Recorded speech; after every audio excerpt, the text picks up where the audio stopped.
Bonjour, je suis Alexandre Marotel de l'agence Tweno. Aujourd'hui, on va voir ensemble qu'est-ce qu'une balise canonique.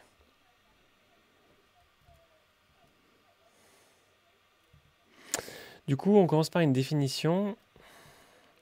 Alors, la balise canonical ou balise canonique est un élément HTML qui aide les webmasters à éviter le problème de contenu dupliqué et permet aux moteurs de recherche d'indexer ainsi que de classer la version principale d'une page dans les résultats de recherche.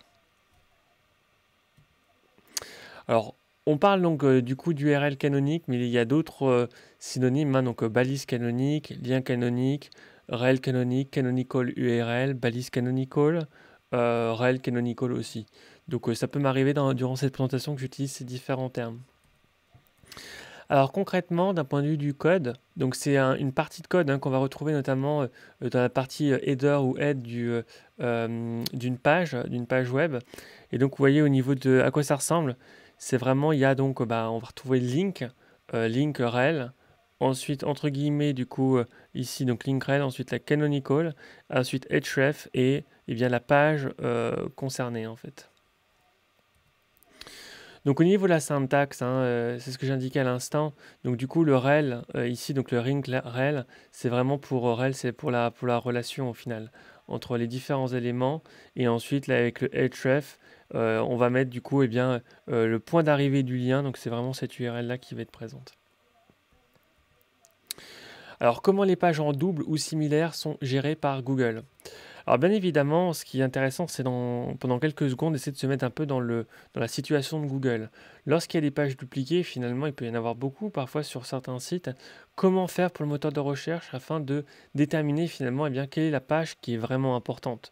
Parce que finalement, des pages qui sont en double, voire en triple, voire beaucoup plus, finalement, il y a une vraie difficulté pour savoir quelle est vraiment celle qu'on souhaite pousser en fait. Du coup, pour cela, Google, au niveau de son interprétation, lorsqu'il y a des pages identiques, en fait, il peut considérer que finalement la première page explorée est la bonne. Donc voilà, ça peut être un peu aléatoire du coup, hein, mais ça fait partie des choses qu'il peut faire. Après, quand il voit finalement qu'il y a ici plusieurs autres pages, l'autre élément qu'il va regarder également, ça va être typiquement le nombre de liens internes et externes sur ces différentes pages. Et là où il y a le plus de liens, finalement, il va considérer que c'est la page qui est la plus importante. Alors simplement ici, je voulais vous présenter un peu concrètement à quoi ça ressemble et dans quel cas on peut appliquer justement une balise canonique. Donc vous voyez là par exemple, il y a, mettons, trois produits. Donc un camion, donc là on va dire que là c'est un camion vert, là on va dire que c'est un camion rouge et là que c'est un camion bleu. Et finalement, entre le contenu sur le camion vert, le camion rouge et le camion bleu, finalement, le type de contenu qui va être présent dessus va être le même. Parce que finalement, c'est simplement la variante va être une variante qui va être liée à la couleur. Du coup, ce qui se passe, c'est que finalement, ça crée des doublons entre ces différentes pages qui sont à la fin à 99% identiques, sauf pour la couleur. Du coup, pour cela, on va mettre en place notamment des canoniques en disant voilà, finalement, la page qui est la plus importante pour nous, ça va être finalement la page avec le camion vert. Et donc, du coup, les pages avec le camion bleu et la page avec le camion rouge, on va mettre une canonique pour dire finalement, la page qui est vraiment la plus importante, c'est celle-ci. D'accord? Donc du coup, c'est vraiment la manière dont ça fonctionne, les canoniques. Et vu que c'est sur la partie haute, notamment des pages, ça évite à Google de retourner sur les pages qui sont pas finalement intéressantes et donc pas parce que dupliquées. Et du coup, ça permet de faire gagner du temps. Donc voilà, donc là c'est un autre exemple de canonique, hein, link rel canonical, et donc là du coup je l'ai fait avec le site de mon agence. Donc les avantages de la balise canonique dans le référencement d'un site web. Alors, il y en a plusieurs, hein, des avantages. Premièrement, ça permet d'économiser du coup le budget d'exploration. Pourquoi? Ou le budget crawl? Parce qu'en fait, notamment lorsque vous avez des sites web type e-commerce, finalement, le fait d'avoir des pages qui sont dupliquées, c'est un peu normal. Parce qu'on peut avoir un même produit, mais avec des variantes différentes.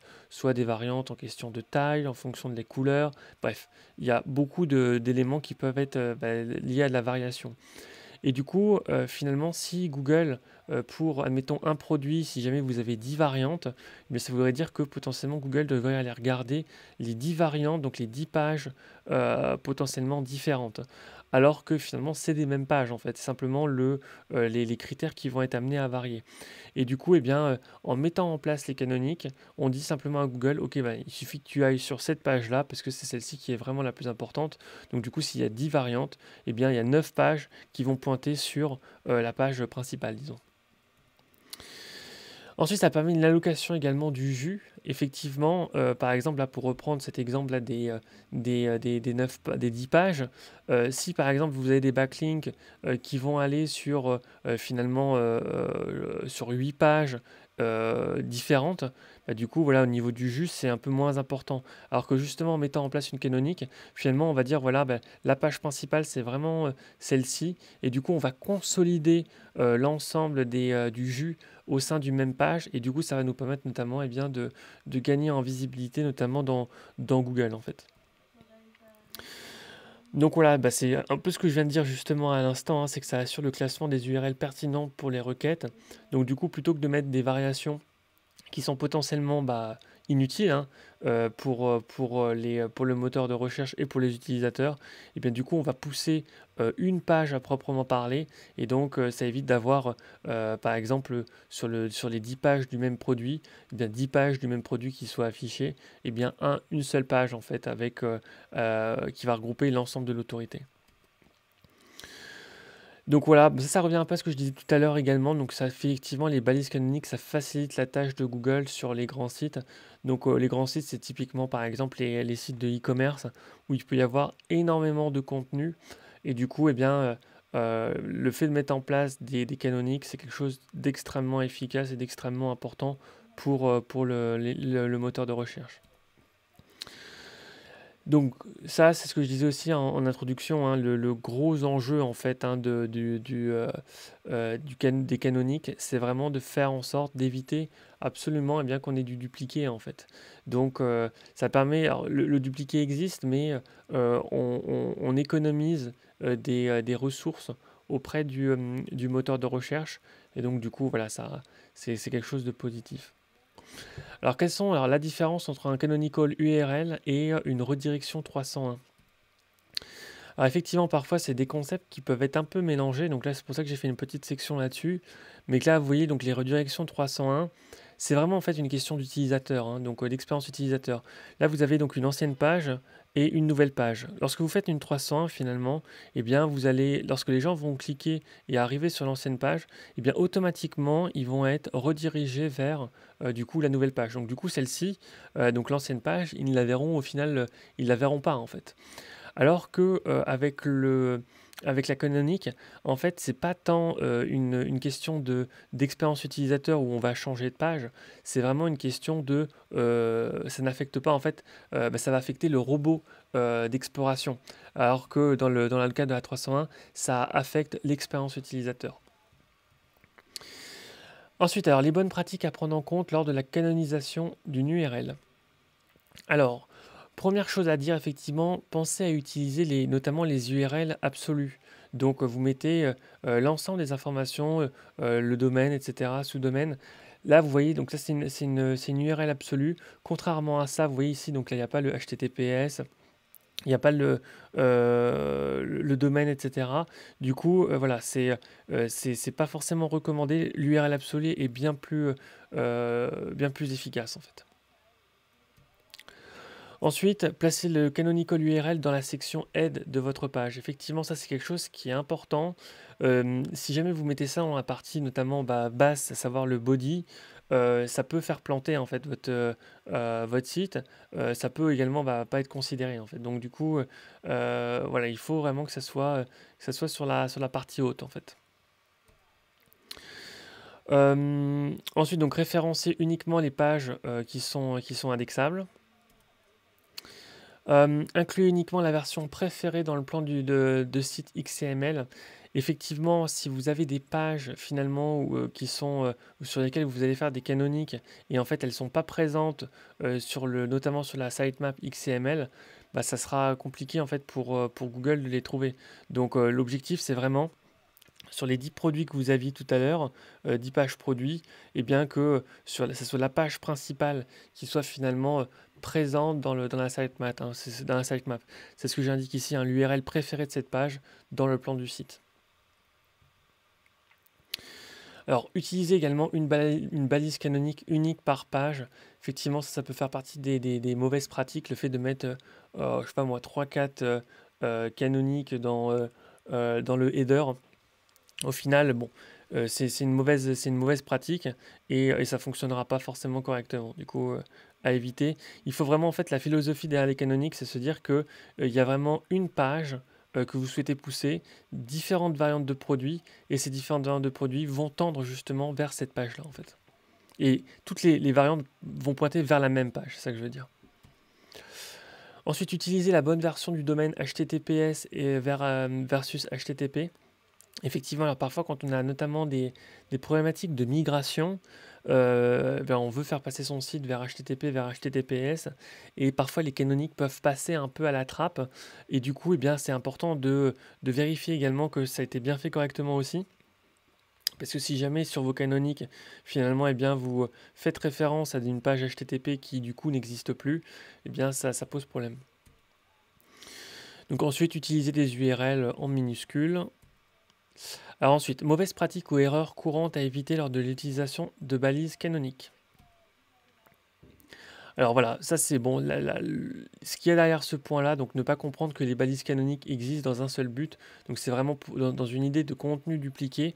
Effectivement, en SEO, on peut toujours trouver des moyens, entre guillemets, un peu de bidouiller au niveau des balises canoniques pour différentes raisons, plus ou moins d'ailleurs respectueuses des règles de Google. Donc vraiment, la philosophie derrière les balises canoniques, c'est vraiment éviter le contenu dupliqué. Ensuite, alors ça c'est le fait effectivement de mettre donc du coup les balises canoniques au mauvais endroit, c'est ce que j'ai indiqué tout à l'heure. Donc c'est vraiment dans le header hein, que vous devez l'indiquer. Et si jamais vous le faites pas, en fait, ça peut compromettre la structure HTML de votre page. Donc du coup, évitez en fait. Ensuite, alors les pages que vous souhaitez justement pousser, effectivement, lorsque vous avez, si jamais par exemple vous avez donc les 10 produits et que vous avez décidé donc admettons le camion de couleur verte est vraiment la page qui est importante et que vous souhaitez mettre en avant à la fois dans Google, etc. Si bien évidemment dans le fichier robot.txt donc qui est lu par Google, vous interdisez du coup l'accès à cette page-là, c'est pas une bonne pratique du coup, hein, bien sûr. Même chose, si jamais vous proposez finalement, vous poussez donc cette même page, admettons donc camion de couleur verte, et que vous mettez une balise no index, du coup c'est pareil en fait, c'est pas une bonne pratique parce que du coup tout ce qui va pointer vers toutes les autres canoniques qu'on va faire vont pointer vers une page qui n'est pas indexée du coup. Autre mauvaise pratique, c'est notamment donc pour lier aux séries paginées. Donc là, par exemple, si vous êtes sur un blog, on peut voir ça régulièrement. Donc vous voyez, hein, page numéro 1, numéro 2, numéro 3, etc. Et en fait, l'une des mauvaises pratiques, ça peut être de se dire, ok, finalement, on va faire en sorte que la page 2, on fait une canonique vers la page 1, page 3 vers la page 1, etc. Et en fait, là, il faut bien comprendre qu'en fait, c'est incorrect parce que les pages, pour le coup, c'est pas des pages qui sont dupliquées. C'est vraiment avec des contenus qui vont être vraiment différents pour chacune des pages présentes. Ensuite, alors ça je l'ai indiqué aussi tout à l'heure, donc du coup avoir de nombreuses balises canoniques. Donc voilà, en fait, simplement Google va les ignorer en fait. Donc éviter, il faut vraiment qu'il y ait une par page, une canonique en fait. Même principe, si jamais vous faites des canoniques et qu'elles pointent vers des pages qui sont 400 ou 500, bien évidemment c'est une mauvaise pratique, hein. Ensuite, page dupliquée, donc sans indication de la version canonique. Donc ça, effectivement, c'est un peu ce que je disais aussi au tout début. Par exemple, si vous prenez une page A et que vous la dupliquez, donc du coup, ça va faire une page A, une deuxième page A ou une page A bis. Google en fait va pas savoir laquelle piocher, laquelle prendre, et du coup, d'où l'intérêt de mettre en place du coup les canoniques en fait. URL non canonique également dans hreflang. Alors, ça effectivement, l'indication des URL canoniques, notamment en chaîne. Donc, bah, c'est d'ailleurs, c'est un peu la même philosophie, la même idée avec les redirections en chaîne, hein, notamment 300. Mais par exemple, si on reprend encore l'exemple des trois produits, donc camion vert, camion bleu, bah tiens, on va prendre celui-ci. Donc, camion bleu, camion vert et camion rouge. Si vous dites sur la page camion bleu, bah, finalement, celle qui est importante, c'est vraiment le camion vert. Et finalement, sur la page camion vert, vous dites finalement la plus importante, c'est la camion rouge, etc. Bah, vous voyez que finalement, c'est pas cohérent. Donc, il faut vraiment faire en sorte de se dire, ok, le camion bleu et le camion rouge vont avoir une canonique avec la page qui va vraiment être la plus importante, à savoir la page avec le camion vert, en fait.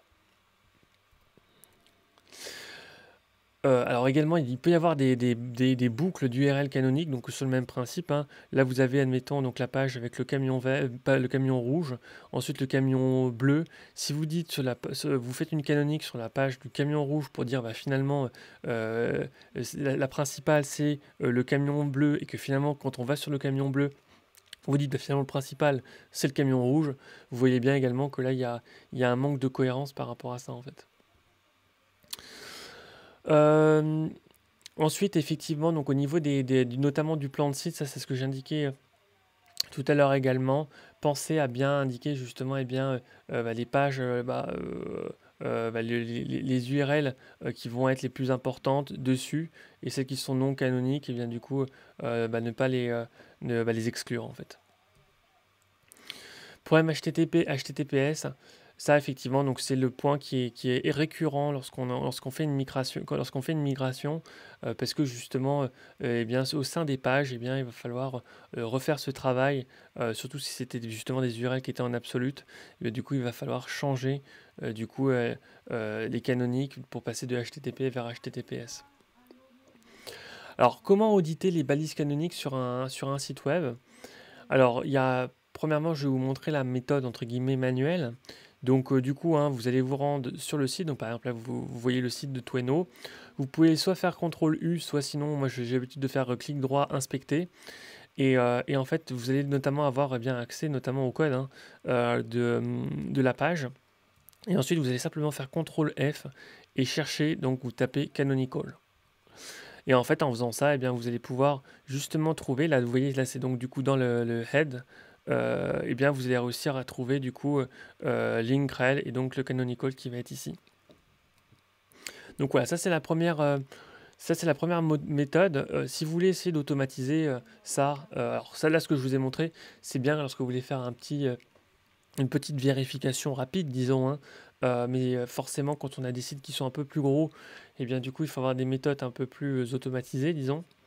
Alors, soit vous pouvez utiliser l'outil d'audit de Ahrefs. Moi, mon outil que j'utilise le plus, ça reste Screaming Frog, qui va justement faire un crawl complet. Vous pouvez voir directement les canoniques, et vous pouvez jeter également un coup d'œil sur Google Search Console. Alors, quelles sont les limites de la balise canonical? Alors, en termes d'autorité, donc ça c'est l'exemple que je donnais tout à l'heure. Donc, la page A contient des backlinks vraiment qualitatifs et fait référence à la page B comme canonique. L'autorité de lien qui est transmise à la page A via les puissants backlinks n'est que partiellement transmise à la page B. Donc du coup voilà, il y a un transfert d'autorité qui va s'effectuer, mais on perd entre guillemets un peu de jus en fait au fur et à mesure. Donc du coup il faut être assez, donc c'est puissant, mais voilà, il y a pas que c'est pas à 100% de transfert d'autorité en fait. Et les URL canoniques n'empêchent pas les problèmes notamment d'exploration. Donc là, c'est ce que j'indiquais également ici, hein. Elles indiquent au moteur de recherche les pages à considérer et non les pages à explorer. Donc voilà, j'en ai terminé du coup sur les canoniques. J'espère que ça vous aura intéressé. Si vous souhaitez aller un petit peu plus loin en termes de SEO, bah, n'hésitez pas à consulter, hein, le site de Tweno. J'ai notamment fait donc une définition complète sur les canonical URL, donc dans lequel je creuse vraiment. Là, j'essaie à chaque fois de faire des vidéos entre guillemets relativement courtes, mais si vous souhaitez explorer encore plus ce sujet-là, parce qu'il y a beaucoup de choses à dire, bah, n'hésitez pas à aller voir ça. Je propose également beaucoup de visuels, des infographies, bon, des vidéos également, etc. Donc j'essaie de rendre la chose pédagogique et vous pouvez aussi écouter le contenu en audio, hein. Parce que parfois je fais des contenus qui sont assez longs et donc par exemple si vous voulez faire en faisant du sport, vous pouvez également écouter le site, le contenu qui est présent sur Tweno. Autre ressource, si ça vous intéresse, n'hésitez pas à jeter un coup d'œil sur ma collection Apprendre le SEO. Voilà, du coup c'est des e-books. Et enfin, dernière partie, je propose également une formation SEO en ligne. Et donc, du coup, l'idée, c'est vraiment d'accompagner, hein, pour faire en sorte que si vous êtes un créateur de site, que vous commenciez à faire émerger votre site web, notamment grâce au référencement naturel. Et si vous avez un site qui est déjà présent et qui obtient déjà du trafic, faire en sorte qu'on accélère grâce justement à une méthode, à une approche qui va être respectueuse des règles de Google et qui va surtout vous permettre d'obtenir des résultats en termes d'augmentation de visibilité et bien sûr en termes de chiffre d'affaires et de revenus. Donc voilà, merci à tous pour votre attention et à bientôt.